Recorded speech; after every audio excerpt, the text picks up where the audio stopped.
Let's talk about cultivating. Cultivating an idea or cultivating a lifestyle. Anything that you want to brew in your life, same way you brew coffee as an example, you put the coffee in it, you put the water, and then you put it on top of fire, you're cultivating into a drink, right? And so you could cultivate, an atmosphere as an example. Anybody that's committing a lot of sin or anything that's demonic in nature, you're cultivating an atmosphere so for other people to come into that atmosphere and then to be, um, I want to use the word impregnated by that sphere of influence, so that they can too just jump right in.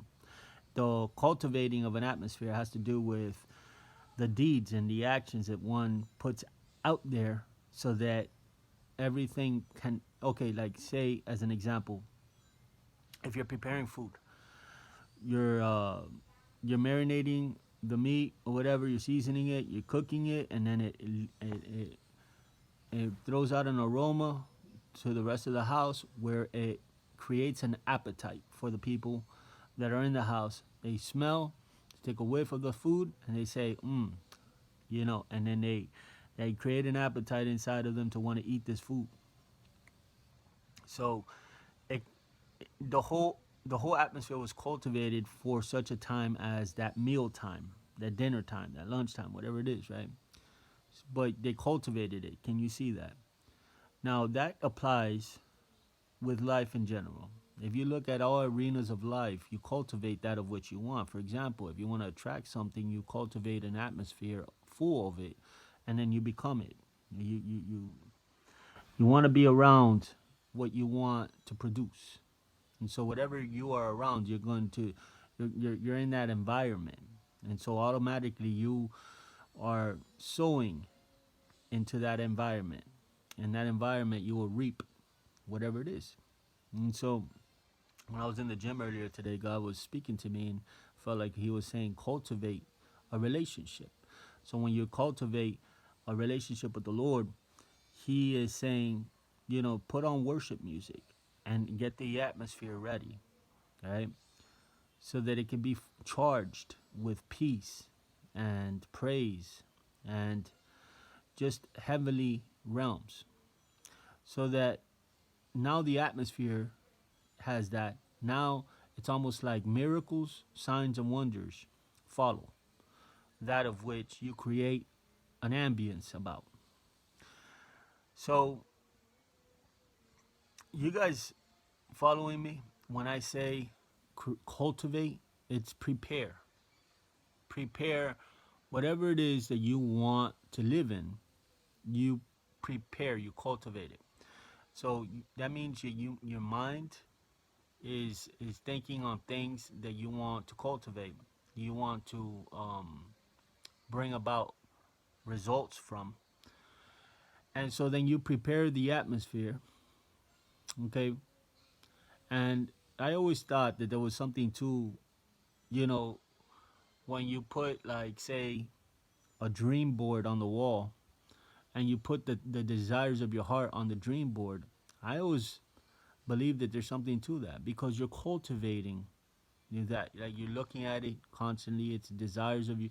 It's almost like a prayer life that you're praying for those things, and then as a result, they appear somehow magically. I've seen it happen, and I'm not into the law of attraction, and I'm not into the secret or any of those things.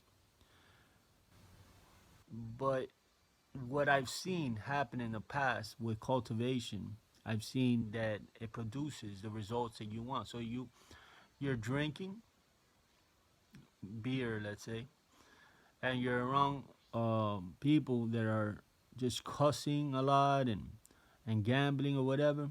That you're cultivating an atmosphere there for, say, drama or a fight down the road, or you just it's like you're making space for demons to be in that place, because the atmosphere is charged with that of which you are producing.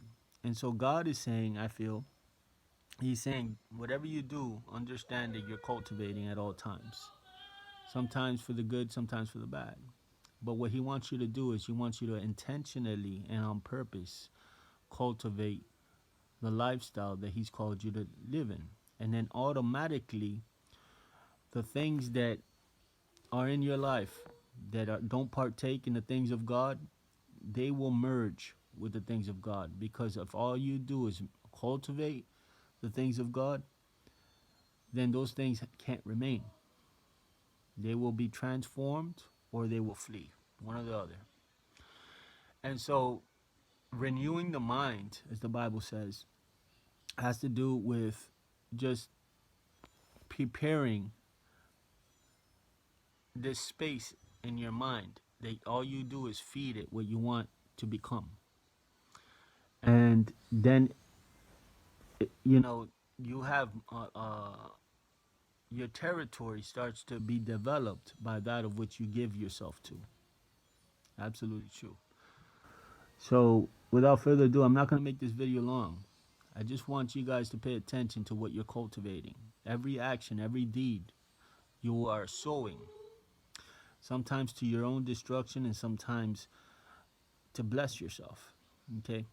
But you are always creating. And whatever you put out there, you will receive. So cultivate that lifestyle that you want your future to be like. Think about what your future dream and think about like what do you want to become? Okay? Now cultivate an atmosphere around that.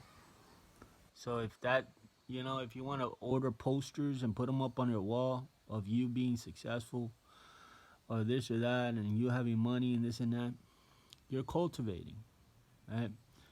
And then start talking like if you're already that and start thinking like you've already made it.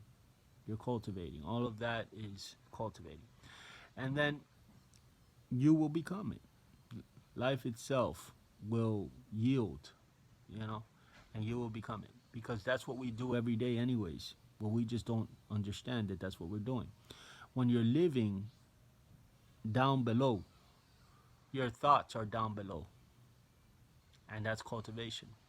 It's just that you didn't think about it like that. But when you on purpose decide I'm gonna change my thoughts, I'm gonna change my ways, I'm gonna change the way I walk this thing out, then you're gonna see different results. You're gonna see a different life. God bless you.